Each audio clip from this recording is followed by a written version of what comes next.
Bismillahirrahmanirrahim. Assalamualaikum warahmatullahi wabarakatuh. Waalaikumsalam warahmatullahi wabarakatuh. Alhamdulillah ala kulli ni'matillah.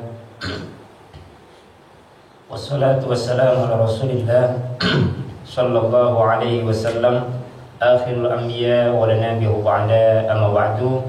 Yang saya hormati bapak-bapak, ibu-ibu yang dimuliakan oleh Allah Subhanahu wa taala. Alhamdulillah pagi hari ini kita bisa berkumpul bersama di tempat ini. Mudah-mudahan kumpul kita menjadi kumpul yang penuh berkah, menjadi kumpul yang penuh manfaat, dan mudah-mudahan di hari ini sebagaimana sabda Rasulullah sallallahu alaihi wasallam, wa majtama'a qaumun fi baitin min buyutillah, siapa orang yang berkumpul di rumahnya Allah, yatluna kitab Allah, membaca ayat-ayat Allah, wa yatadarasunahu, kemudian belajar ilmu-ilmu Allah Subhanahu wa taala, maka Allah Subhanahu wa taala akan memberikan kepada mereka yang pertama adalah nazalat alaihimus sakinah. Jadi kita akan diberikan ketenangan. Maka orang-orang itu kalau misalkan dia berkumpul di majelis kemudian belajar Al-Qur'an, yang pertama mendapatkan ketenangan. Ini banyak sekali orang-orang yang tidak mendapatkan ketenangan, ya, susah dia mendapatkan ketenangan hidup. Maka ajaklah dia untuk mengaji di mana? Di masjid, di musola. Karena saya yakin baru 5 atau 10 menit ketika dia duduk, ustadznya assalamualaikum, dia sudah tenang. Dia sudah tenang, ya. Maka ketenangan itu yang susah didapat, dan alhamdulillah Allah tawarkan untuk mendapatkan ketenangan di mana? Yaitu berkumpul di mana? Di masjid, di musola, di rumahnya Allah, kemudian membaca Al-Qur'an, ya. Membaca Al-Qur'an mendapatkan ketenangan. Yang pertama akan mendapatkan ketenangan, dan yang kedua adalah wa ghasyiyatuhumur rahmah, dia akan mendapatkan rahmat. Apa itu rahmat? Rahmat itu adalah ampunan Allah. Jadi orang yang mendapatkan rahmat dari Allah, dia mendapatkan ampunan Allah, kemudian dia mendapatkan kemudahan dalam segala urusannya. Maka orang-orang yang mendapatkan rahmat dari Allah, dia akan dimudahkan segala urusannya. Berawal dari mana? Dari ampunan Allah Subhanahu wa taala. Maka semua orang yang sudah diampuni dosa dan kesalahannya oleh Allah Subhanahu wa taala, maka dia akan mendapatkan kemudahan dari Allah Subhanahu wa taala. Kemudian yang terakhir adalah wa haffathumul malaikah, dan di pagi hari juga kita dikumpulkan bukan hanya bersama bapak-bapak, ibu-ibu yang soleh dan solehah, tapi kita juga berkumpul bersama para malaikat. Wa dzakarahumullah fihim indahu. Maka yang terakhir adalah Allah selalu membanggakan kita semuanya di hadapan makhluk-makhluk yang lainnya. Ada 4 keutamaan orang yang berkumpul di rumahnya Allah. Yang pertama apa? Mendapatkan ketenangan. Yang kedua, mendapatkan rahmat. Dan yang ketiga, di sini juga akan berkumpul para malaikat Allah. Maka dengan kumpulnya malaikat Allah Subhanahu wa taala, setelah taklim jangan lupa untuk berdoa. Kenapa? Karena semua yang kita lakukan dilihat oleh malaikat. Semua yang kita ucapkan didengar oleh malaikat, kemudian disampaikan oleh Allah Subhanahu wa taala. Dan yang terakhir adalah kita yang hadir di sini menjadi orang-orang yang dibanggakan oleh Allah Subhanahu wa taala. Ya, maka beruntunglah kita yang ada di pagi hari ini berkumpul dengan orang-orang yang soleh. Dan di pagi hari ini saya akan membacakan surat Ad-Duha, ya. Surat apa? Ad-Duha, yaitu surat yang ke-93, ya, 93. Hari ini tadi saya juga baru dari Batur, ya, dari tadi malam, kemudian sampai tadi dari Batur itu ada Ustadz Umar Mita. Ustadz Umar Mita. Harapannya beliau bisa dibawa ke Banjar, namun belum berkenan karena memang perjalanannya yang sangat jauh. Ya, Ustadz Umar Mita. Maka kita berharap ustadz-ustadz yang terkenal itu nanti yang nasional itu bisa memberikan kajian-kajian di Banjarnegara. Tapi sebelum sampai Banjarnegara, Batur sudah mendahului. Ya, dari sana sering dan selalu mendahului. Kemarin Ustadz Halim Afillah di sana sudah lebih awal, ya, baru sampai ke sini. Ya, kenapa? Karena pertama dari segi SDM Batur lebih mendahului, khususnya SDM di bidang diniyah. Ya, jadi sebelum ada orang-orang Banjar yang berangkat ke Mesir, ke Madinah, SDM di sana sudah berangkat semuanya ke Yaman, gitu ya. Kemudian dari segi ekonomi pun di sana lebih unggul. Terbukti hanya 3 RW ya dari 1.400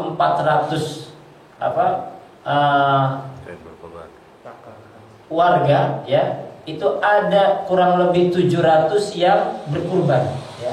Kemarin sudah viral ya, ada 74 lembu ditambah dengan berapa? 225 kurang lebih ekor kambing yang dikurbankan.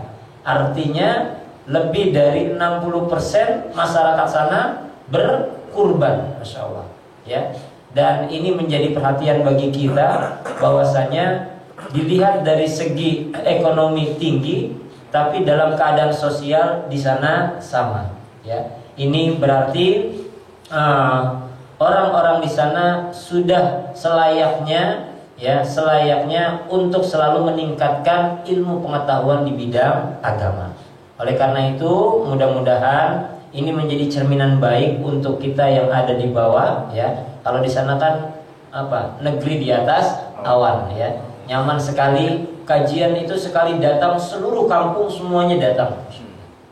Ya, bukan hanya sekitar saja, tapi warga dari Banjarnegara dari bawah kemarin pun datang ke atas, Masya Allah. Ya, mudah-mudahan ini menjadi semangat kita, giroh kita untuk selalu mendekatkan diri kepada Allah Subhanahu Wa Taala. Mari sama-sama kita baca surat Ad-Duha. Ikuti setelah saya. Bismillahirrahmanirrahim. Bismillahirrahmanirrahim. Wad-duha wal-laili idza saja.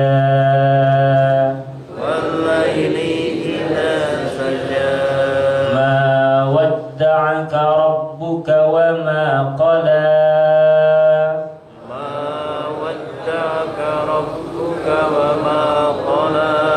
وللآخرة خير لك من الأولى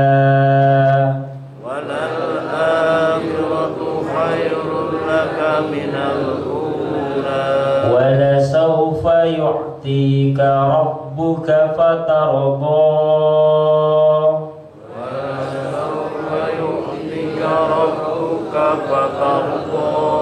ألم يجدك يتيما فآوى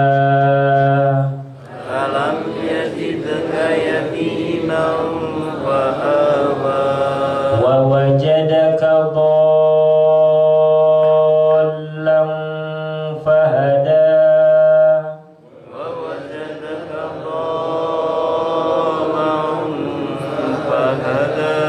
ووجدك عائلا فأغنى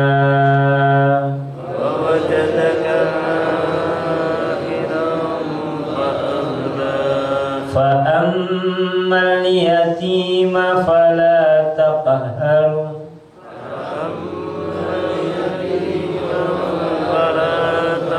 وأما السائل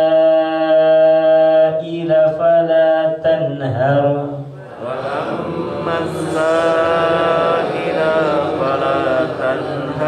وأما بنعمة ربك rabbika fahaddits.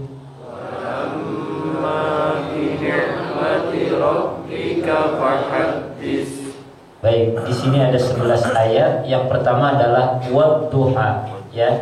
Wadduha wal laili idza saja, demi waktu duha, ya. Demi waktu duha. Jadi waktu duha itu kapan? Yaitu adalah matahari ya naik sepenggalan, ya. Kurang lebih jam berapa waktu duha di sini? Waktu syuruknya itu, ya. Jadi waktu masuk syuruknya itu adalah waktu awal duha. Maka ketika awal duha itu kita boleh mengerjakan namanya sholat apa? Sholat sunnah syuruk. Berapa rakaat? 2 rakaat. Apakah sholat sunnah syuruk ini termasuk sholat duha? Beda, ya. Beda, karena sholat sunnah syuruk dikerjakan di awal duha.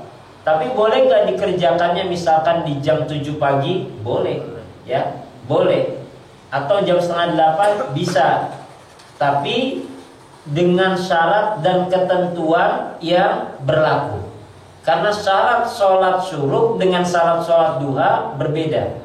Kalau sholat syuruk, apa yang dilakukan pertama kali? Dia mengikuti sholat subuh berjamaah. Di mana? Di rumahnya Allah Subhanahu wa Ta'ala. Beratnya di sini. Beratnya di sini. Jadi sholatnya di mana? Di rumahnya Allah Subhanahu wa Ta'ala. Di masjid, di musola. Kemudian ada pertanyaan, kalau seandainya perempuan seperti apa? Kan gitu ya.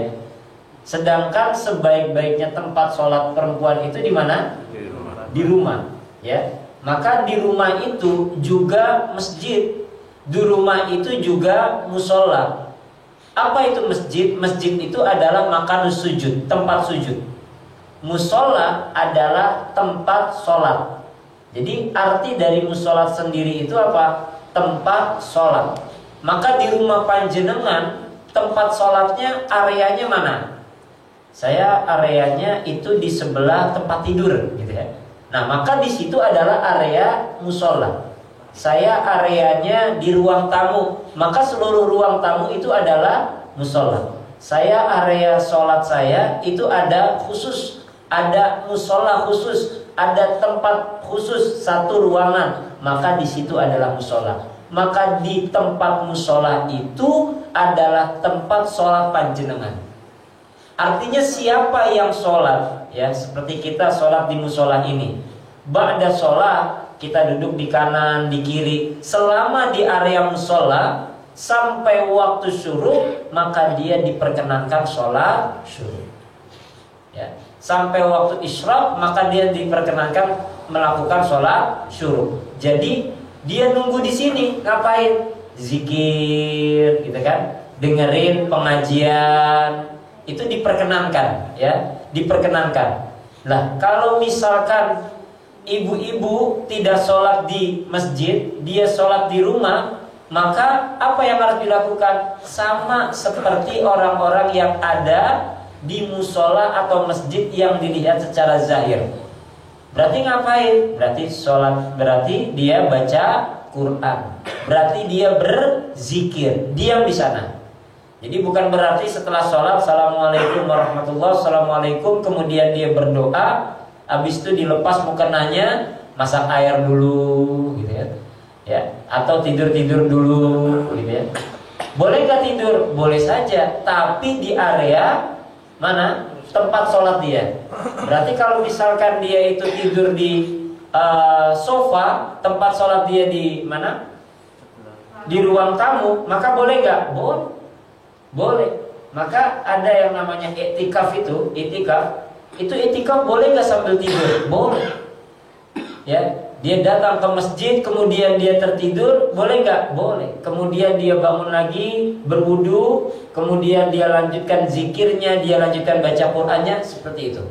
Maka ganjarannya adalah haji dan umroh yang sempurna. Berat gak untuk melakukan sholat syuruk ini? Berat. Kenapa? Karena harus menunggu dari waktu subuh, waktu fajar sampai waktu isyraq ini. begitu lama dan dia tidak bisa mengerjakan apa-apa kecuali mendekatkan dirinya kepada Allah Subhanahu wa ta'ala. Maka ganjarannya apa? Haji dan umroh yang sempurna. Apa pahala haji dan umroh yang sempurna? Al-umratu ilal umrati kafaratun lima bainahuma wal hajjul mabrur laisa lahu jazaa'un illal jannah. Umroh yang sempurna itu ganjarannya apa? Dia akan diampuni dosa dan kesalahannya. Kemudian haji yang sempurna ganjarannya adalah surga. Maka orang yang mendapatkan haji yang mabrur tidak ada balasannya kecuali mendapatkan surga. Kalau di sini Pak Isman berangkat haji kan? Ya, belum pulang. Kalau nggak salah sudah sampai di Madinah. Ya, di Madinah. Kemarin 2 hari yang lalu beliau share foto ke saya, sudah foto bersama adik saya yang ada di Madinah. Dan insya Allah jam 8 pagi waktu Arab Saudi atau jam berapa? Jam 12 waktu Indonesia. Insya Allah mudah-mudahan adik saya doanya sekarang ini lagi kurang sehat, tapi insya Allah harus terbang ke Indonesia karena sudah menyelesaikan studinya selama 4 tahun di Madinah Al-Munawwarah. Dan selepas studi ini Ananda adik saya ini kembali ke Banjarnegara dan insya Allah akan take off, mendarat landing itu jam 11 waktu Indonesia bagian Barat. Mudah-mudahan 9 jam perjalanan nanti dimudahkan oleh Allah Subhanahu wa ta'ala dan diberikan kesehatan. Karena qadarullah saat ini adik saya lagi kurang sehat, tapi harus pulang ke Indonesia karena memang istilahnya masa studinya sudah tidak ada. Jadi selama bulan Zulhijjah ini ya adik saya ini masak sendiri gitu ya. Kenapa? Karena sudah tidak dapat beasiswa lagi, tidak ada jatah makan lagi. Ya mungkin karena kecapean, kurang lebih hampir 22 hari masak sendiri ya, kemudian cari makanan pangan sendiri, maka mungkin kelelahan atau makanan yang tidak teratur sehingga kesehatannya kurang terjaga. Mohon doanya, mudah-mudahan bisa selamat sampai ke Banjarnegara insyaallah. Kemudian selanjutnya wal-laili idza saja ya, dan demi malam apabila telah sunyi. Kapan waktu malam itu? Malam itu dibagi menjadi 3. Jadi malam itu diawali, kalau pagi tadi, kapan pagi? Pagi itu diawali dengan waktu fajar. Maka fajar ketika orang melafazkan Allahu Akbar, nah itu adalah waktu fajar. Maka ketika fajar saya terlambat datang ke sini, ya udah saya sholat di Masjid Sahara saja. Gitu. Kenapa? Karena di situ ada momen yang penting. Apa? Maka momen yang penting itu adalah sholat sunnah fajar. Jadi bukan waktu sholat fajarnya, tapi ada yang momen yang penting itu apa? Sholat sunnah fajar. Maka upayakan jangan sampai kita melupakan untuk melaksanakan sholat sunnah fajar. Sampai-sampai Rasulullah SAW itu hampir tidak pernah melaksanakan sholat sunnah fajar. Pernah diketahui Rasulullah SAW itu melakukan sholat sunnah fajar, tapi tidak melakukan sholat sunnah fajar. Melakukan sholat fajar, tapi tidak melakukan sholat sunnah fajar. Apa itu sholat fajar? Sholat fajar itu adalah sholat subuh. Maka kalau di Masjidil Haram, Masjid Nabawi, ya di situ ada waktu-waktu sholat. Yang tidak ada itu adalah waktu subuh. Jadi sholat zuhur ada, asar ada, maghrib ada, isya ada, tapi sholat subuh nggak ada. Di sana tulisannya sholat fajar. Jadi di sana sholat fajar. Maka sholat sunnah fajar itu kalau bahasa kita sama dengan sholat sunnah qobliyah subuh. Maka kalau panjenengan sudah melakukan sholat sunnah qobliyah subuh, maka tidak perlu lagi melakukan sholat sunnah fajar. Ya, karena sholat sunnah fajar adalah sholat sunnah qobliyah subuh. Pahalanya apa? Dunia dan seisinya. Dunia dan seisinya. Maka ini yang jangan sampai terlewatkan. Misal, kalau misalkan panjenengan mendengar azan, jaraknya rumahnya agak jauh sampai ke musola ini, maka selepas mendengarkan azan, kalau misalkan kita prediksi belum bisa sampai ke musola, atau kita pernah lakukan sampai ke musola, tiba-tiba iqomah dikumandangkan, ya, artinya kan kita tidak bisa melakukan sholat sunnah fajar. Maka siapapun yang sudah mendengar iqomah, maka lepaskan sholat sunnahnya. Dahulu pernah ada sahabat Rasulullah SAW itu melakukan sholat sunnah sampai selesai, padahal imamnya itu sudah melafazkan takbir sampai terakhir, sampai salam. Kemudian Rasul menegurnya, tadi kamu sholat apa? Tadi kamu sholat apa? Maka ketika kita sedang melakukan sholat sunnah fajar misalkan, atau sholat sunnah qobliyah yang lainnya, ketika kita sholat Allahu Akbar, nah tiba ada muazin mengumandangkan iqomah, Allahu Akbar, maka selesaikan. Ya udah, ya udah, kita langsung maju ke depan. Kita langsung maju ke depan. Artinya kita sudah batal. Duh, kita dapat gak pahalanya? Wallahu a'lam bishawab. Kan? Jangankan pahala, orang yang tidak mengerjakan baru niat saja sudah dapat pahala. Kan? Apalagi dia sudah mengerjakan walaupun belum selesai. Niat saja sudah dapat pahala. Maka hari ini sahabat kita, saudara kita, tetangga kita melakukan perjalanan ibadah haji. Ya kan? Siapa yang tidak suka melaksanakan perjalanan ibadah haji? Ya, pasti suka bagi mereka yang belum melaksanakan perjalanan ibadah haji. Maka awali semuanya dengan apa? Niat. Minimal kita niat, bismillah, niat tahun depan mudah-mudahan bisa berangkat haji, gitu kan? Tahun depan bisa berangkat haji. Walaupun besok atau tahun depan kita dipanggil kehadiran Allah, insya Allah niat kita sudah dicatat menjadi amal kebaikan kita di sisi Allah Subhanahu wa ta'ala. Bapak Ibu yang dimuliakan oleh Allah Subhanahu wa ta'ala, maka malam itu dibagi menjadi 3. Kalau tadi awal pagi itu dimulai dari fajar, maka malam itu dimulai kapan? Ba'da isya. Expirednya kapan? Batasnya kapan? Yaitu waktu fajar. Maka mulai dari ba'da isya sampai waktu fajar itu adalah waktu malam. Ya, waktu malam. Bahkan ada yang mengatakan waktu malam itu dimulai kapan? Yaitu maghrib. Maka mulai maghrib sampai waktu fajar itu adalah dinamakan apa? Dinamakan waktu malam. Maka ada istilah yang namanya junhul lail. Ya, junhul lail itu adalah sore menjelang malam, atau bahasa kitanya namanya apa? Sandekala. Ya, biasanya kalau sandekala itu nggak boleh ngapain, Pak? Nggak boleh keluar, gitu kan? Terus habis itu ngapain?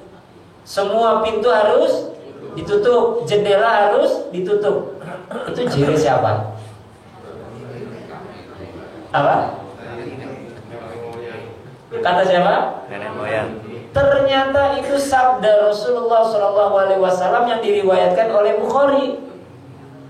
Ya, jadi junhul lail itu atau dinamakan apa? Sandekala, ya. Maka kalau ada teman kita, saudara kita, namanya sinten junhul lail gitu. Artinya apa?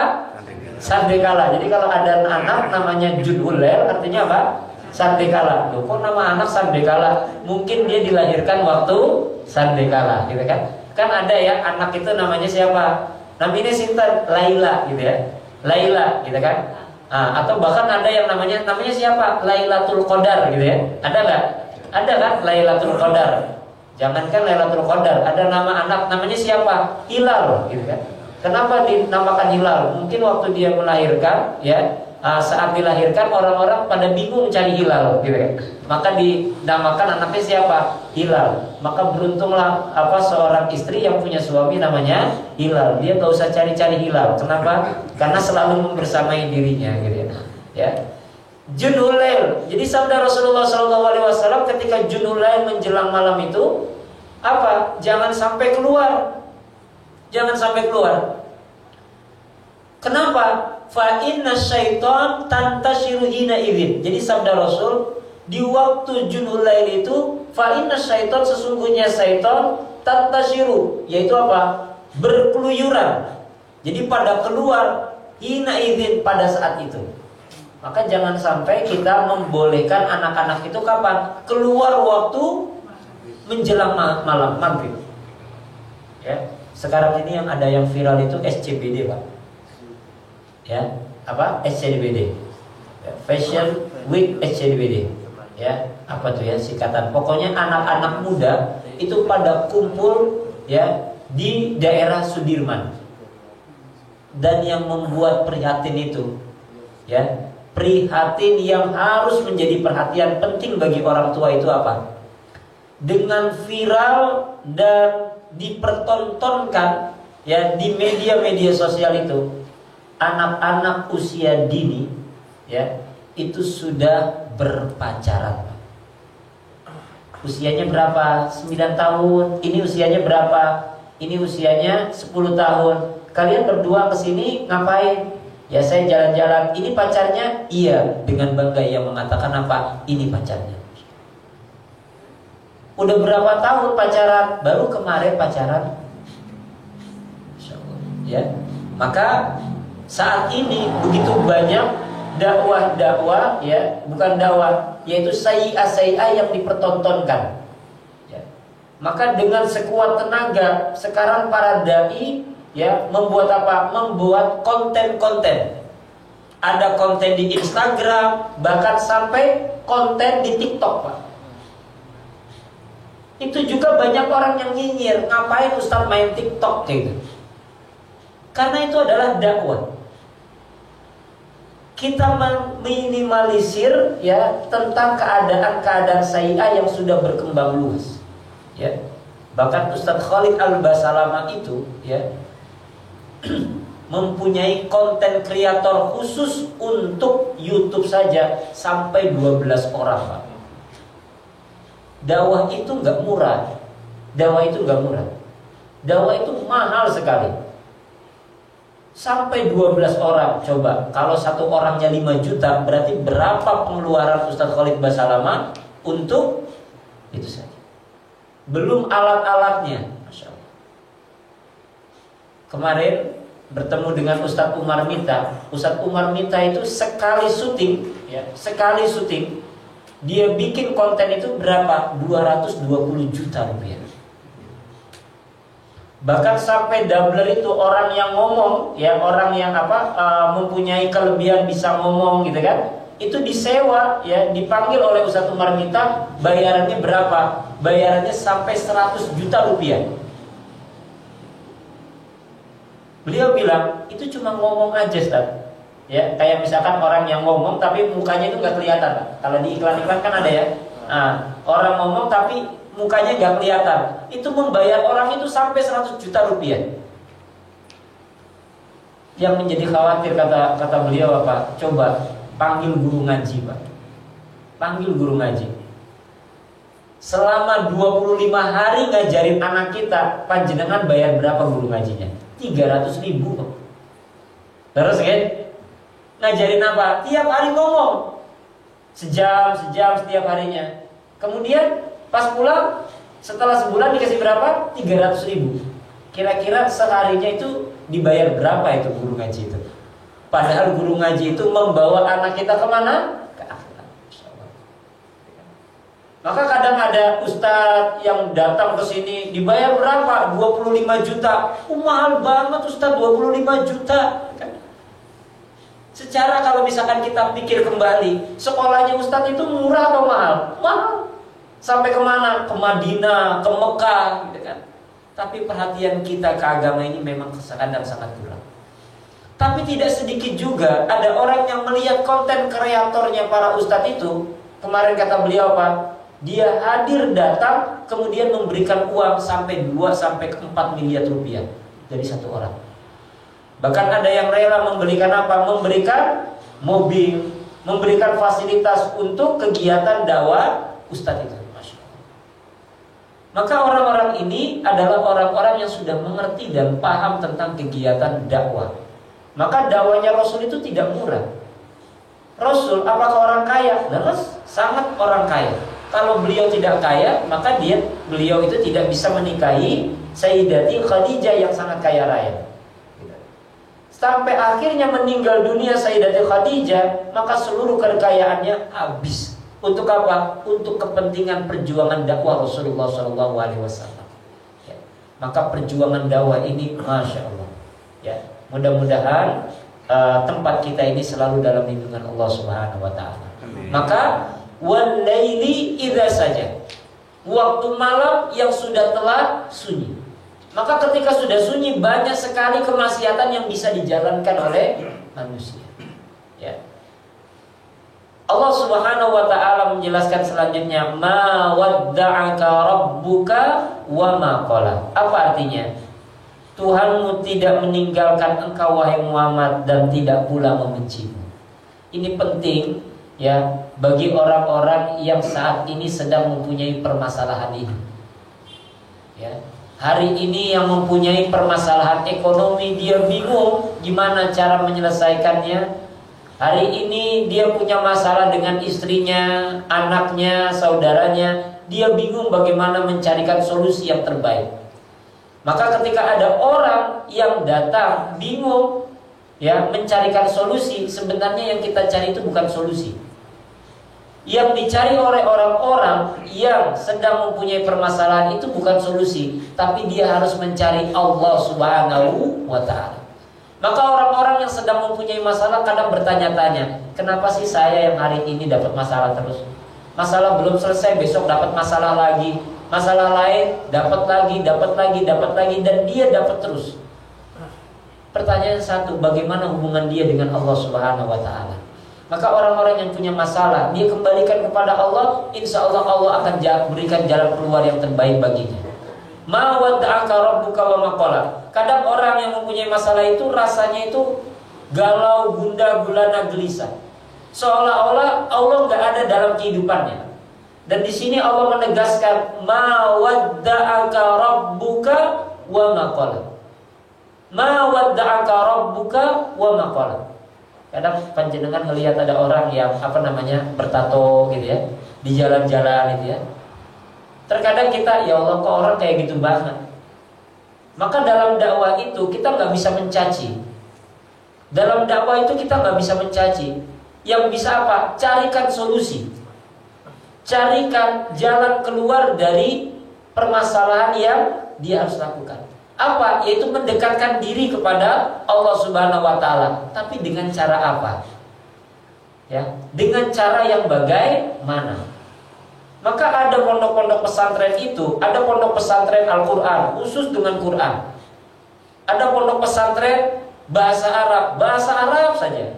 Bahkan ada pondok pesantren IT yang dimiliki oleh Ustadz Umar Mita. Setiap tahun hanya menerima 5 santri saja, tapi dididik, dibina agar mahir dalam bidang IT. Kalau di pondok kami di Nusa, ya itu hanya 20 orang saja dalam setiap tahunnya. Kuotanya 20 orang. Kalau misalkan sekarang ada 15, berarti kurang 5 orang lagi. Setiap tahunnya nggak boleh lebih dari 20 orang. Dididik menjadi apa? Menjadi penghafal Quran, menjadi seorang dai yang bermanfaat khususnya untuk warga Banjarnegara. Itu yang kami bina. Maka di sini ya, ma wadda'aka rabbuka wa ma qala, Allah tidak akan pernah meninggalkan. Tidak akan pernah meninggalkan orang-orang yang sudah berlumur dengan kemaksiatan, berlumur dengan dosa. Dan siapapun yang hari ini mempunyai banyak kesalahan dan dosa, ma wadda'aka rabbuka wa ma qala. Maka di bulan Zulhijjah itu ada momen terpenting dalam melaksanakan ibadah haji. Kapan? Tanggal 9 Zulhijjah.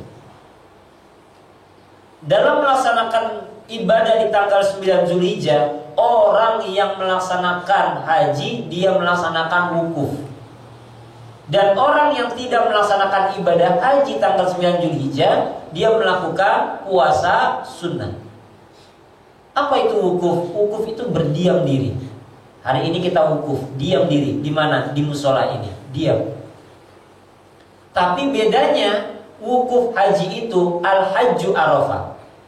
Jadi wukufnya di mana? Di Arafah. Maka dia akan mendapatkan nilai ganjaran haji. Maka siapapun yang berangkat ke Mekah tanggal 9 Zulhijjah tidak ada di Arafah, maka dia tidak haji. Dulu tahun 2003 kami pernah membersamai 365 jemaah, tapi dari berbagai macam travel, Pak. Ada satu travel kurang lebih 45 orang atau satu bis, waktu tanggal 9 Zulhijjah dari Mekah sampai ke Arafah tidak sampai, Pak. Artinya apa? Dia tidak mendapatkan hajinya. Terus gimana? Batal, Pak. Gagal hajinya. Gara-gara apa? Gara-gara nunggu bis. Bisnya tidak ada.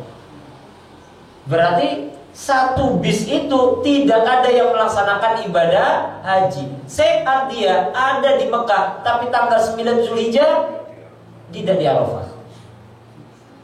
Batal semua. Kalau seperti ini gimana? Yang tanggung jawab siapa? Travelnya.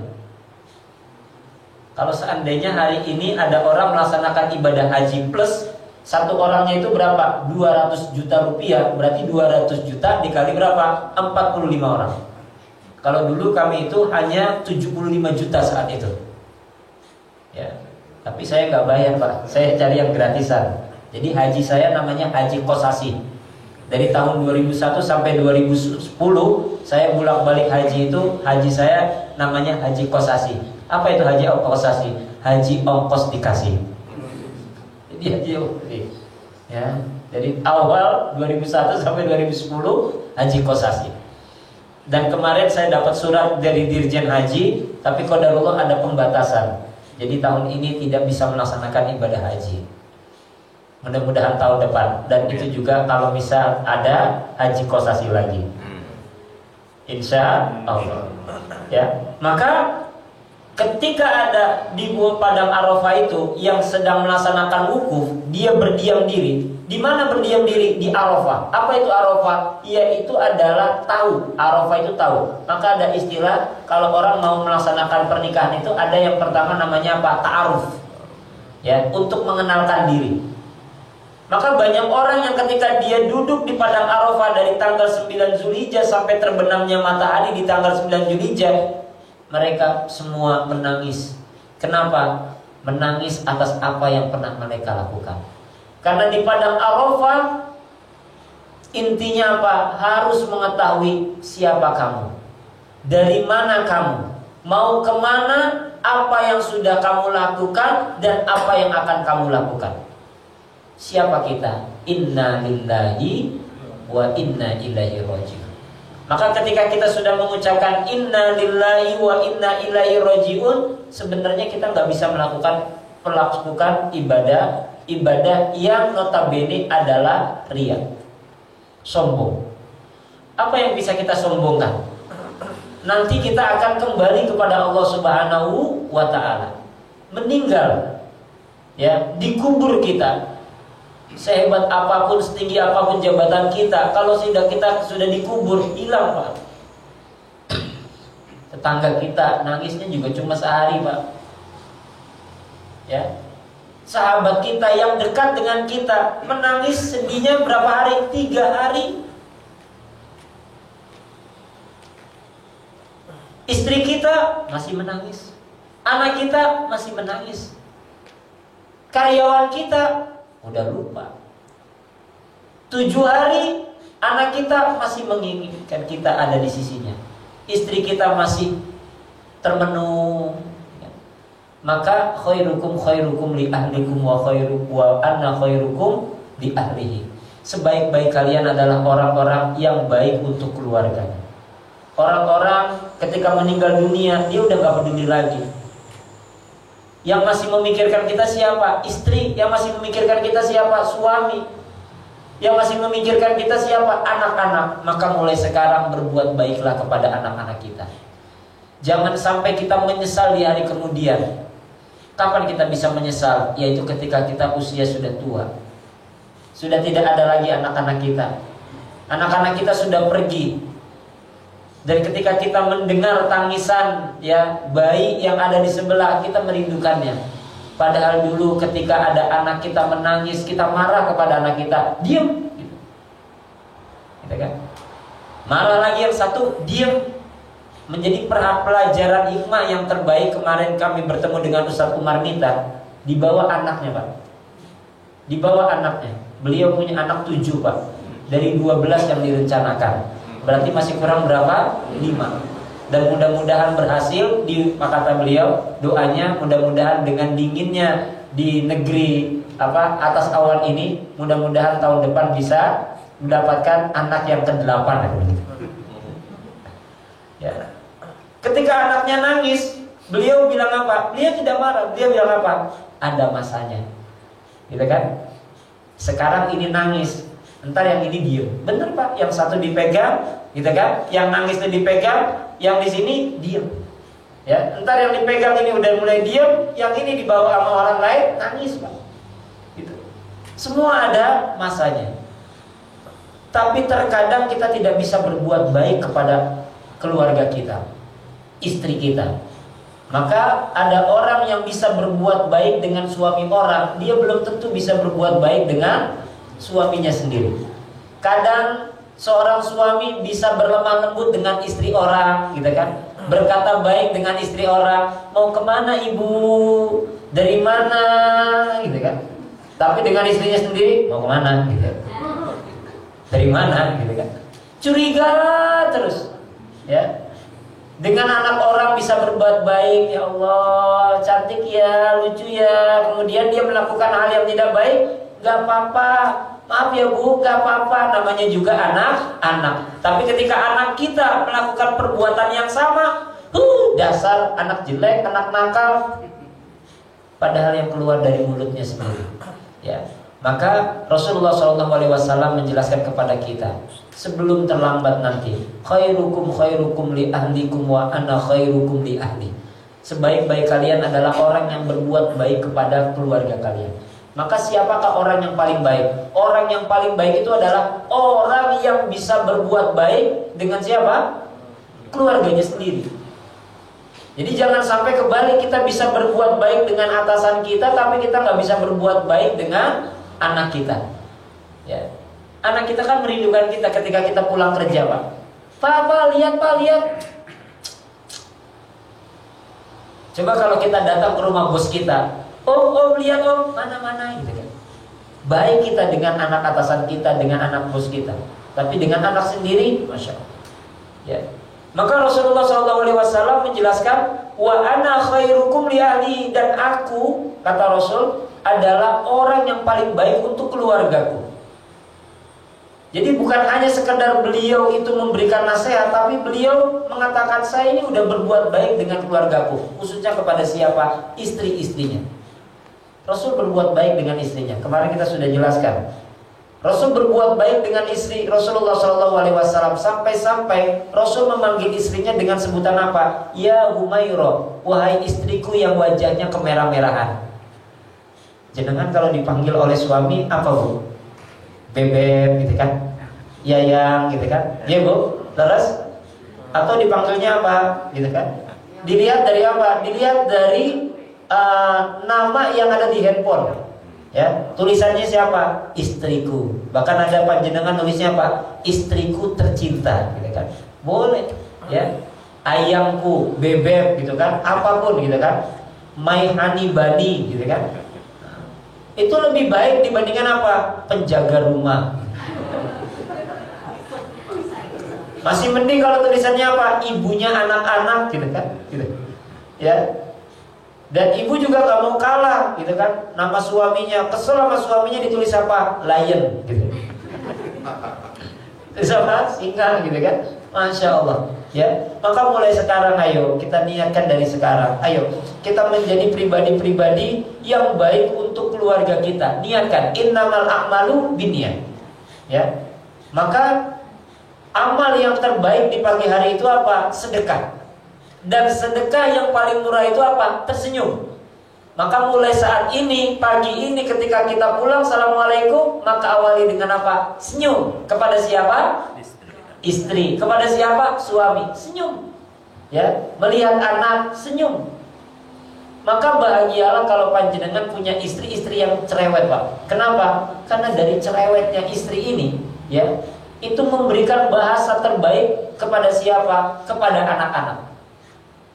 Dengan wasilah istri cerewet, anak itu bisa ngomong loh, Pak. Betul nggak, Bu? Sebelum tidur ibu bilang apa? Ayo tidur, gitu kan? Ngomong mulu Pak istri, Pak. Tidur, baca doa dulu ya. Bismika Allahumma ahya wa bismika amut, atau Bismika Allahumma ahya wa bismika amut, gitu kan? Dia tidur. Ya, habis tidur, dia ketika tidur, istri gak diem aja, ngomong terus sambil sholawatan, sambil zikir, atau membacakan ayat-ayat yang lain. Terus saja ngomong. Pas sudah bangun, anaknya bangun lagi. Masya Allah, anak soleha bunda, anak soleha bunda, udah bangun. Ayo bangun, jangan lupa baca doa dulu ya. Alhamdulillahilladzi ahyana ba'dama amatana wa ilaihi nusyur. Ayo digendong, ditimang-timang. Mau mandi nggak? Gitu kan? Oh mau mandi ya. Ayo buka baju dulu. Ngomong terus Pak. Ya. Dan itu lebih baik. Sampai akhirnya anak itu bisa ngomong. Anak itu bisa tahu doa sebelum tidur, bangun tidur dari mana? Dari istri kita yang cerewet, Pak. Tapi sekarang sudah berganti, sudah degradasi, sudah menurun. Ya. Jarang sekali ibu itu ngomong. Bahkan ketika anaknya ngomong, dinilai apa? Berisik. Gitu kan? Bu, ini bu. Gitu kan? Coba lihat Pak. Sekarang ini anak itu ngomongnya itu terlambat Pak. Gara-gara apa? Dia mau ngomong, dia mau ngomong, gitu kan? Coba lihat di rumah sakit itu banyak anak-anak yang sedang terapi bicara. Mau bicara, ya dikasih handphone. Bu, bla bla bla, bu mau ini ya, berisik, gitu kan? Gimana dia mau ngomong? Ya. Maka di PAS itu ada namanya terapi PAS, gitu kan, Tibun Nabawi. Itu bagaimana caranya untuk mengembalikan anak itu bisa ngomong. Ya, dengan terapi apa? Dibedong Pak anak itu. Dibedong. Jadi anak itu dibedong, ya, kemudian didiamkan. Apa hasilnya? Nangis Pak sejadi-jadinya. Sampai akhirnya dia ngomong, gitu. Oh, baru bisa. Tapi apa? Jangan dikasih handphone lagi. Setan gepeng ini bermasalah. Leres apa buatan? Leres Pak. Ini ya bisa menjadi masalah. Ada anak itu kalau nonton handphone terlalu lama, dia bisa marah-marah Pak. Ada seorang suami itu memarahi istrinya dengan tidak jelas. Tiba-tiba marah, tiba-tiba mukul, padahal orangnya tidak seperti itu. Selidik punya selidik, ternyata dia sering menonton video yang dilarang oleh Allah Subhanahu wa taala di handphone ini. Setelah ditelusuri ya, di studi kasus, orang-orang yang banyak nonton video-video yang terlarang itu tingkat emosinya itu secara tidak terduga dan sangat mengkhawatirkan.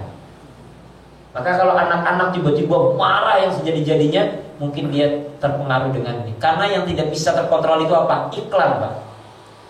Yang tidak bisa terkontrol di sini adalah iklan. Ya. Seharusnya ini dinamakan apa? Smartphone. Smart itu apa? Ya pinter. Seharusnya dengan adanya smartphone ini kita tambah pinter, bisa tambah menghafal Al-Quran. Tapi banyak diantara kita yang lalai dengan ini. Tapi tidak sedikit orang yang ada handphone ini, dia bisa memanfaatkannya. Ada seorang anak, bapaknya itu pensiun. Nah ini sedang mutasi dari Kalimantan ke Banjarnegara. Ibunya itu adalah pegawai di dinas BKD. Anaknya kelas 5 itu sudah hafal 19 juz. Dan hafalnya itu mungkin. Itu kalau setoran ke saya, setoran 1 juz, setoran 5 juz, itu sambil main-main Pak. Anak saya lagi mainan, kemudian tak mau mainan itu, tapi sambil ngapal. Iya, anak saya deketin, kemudian dia ngapal, tapi sambil main masak-masakan. Ternyata gimana cara dia menghafal dengan handphone ini, Pak? Dulu dikasih namanya smart Hafiz Doll sama ibunya, disetelin juz 30. Usia 5 tahun sudah hafal juz 30. Kemudian sebelum tidur, ini handphone disetting untuk apa? Untuk menjadi murotal Al-Quran. Ya, diulang-ulang disetting. Kemudian dia tidur dengan handphone ini. Tiap hari dia perlihatin handphone, tapi yang dilihat apa? Yaitu voice untuk mendengarkan murotal Al-Quran juz demi juz. Ya, itu anak Banjarnegara. Hafal 19 juz mungkin. Dan hafalannya itu ya benar-benar hafal. Dan ketika dia hafal, dia fokus, Masya Allah. Padahal bapak dan ibunya seorang pegawai negeri sipil atau ASN, aparatur sipil negara. Ya, memberikan yang terbaik untuk anak-anaknya melewat apa? Lewat smartphone ini. Dan mudah-mudahan kita juga bisa menjadikan ibroh-ibroh hasanah ini untuk meningkatkan kualitas keimanan, keislaman kita, dan mudah-mudahan kita menjadi pribadi-pribadi yang baik. Mungkin sampai ini saja yang dapat saya sampaikan. Mohon maaf lahir dan batin. Besok kita sambung lagi di pertemuan yang akan datang, yaitu surat Ad-Duha. Ya, baru 3 ayat yang sudah kita sampaikan, dan mudah-mudahan berkenan dan menjadikan amal yang terbaik untuk kita semuanya. Usikum wa nafsi bitaqwallah. Mohon maaf lahir dan batin. Assalamualaikum warahmatullahi wabarakatuh. Waalaikumsalam warahmatullahi wabarakatuh.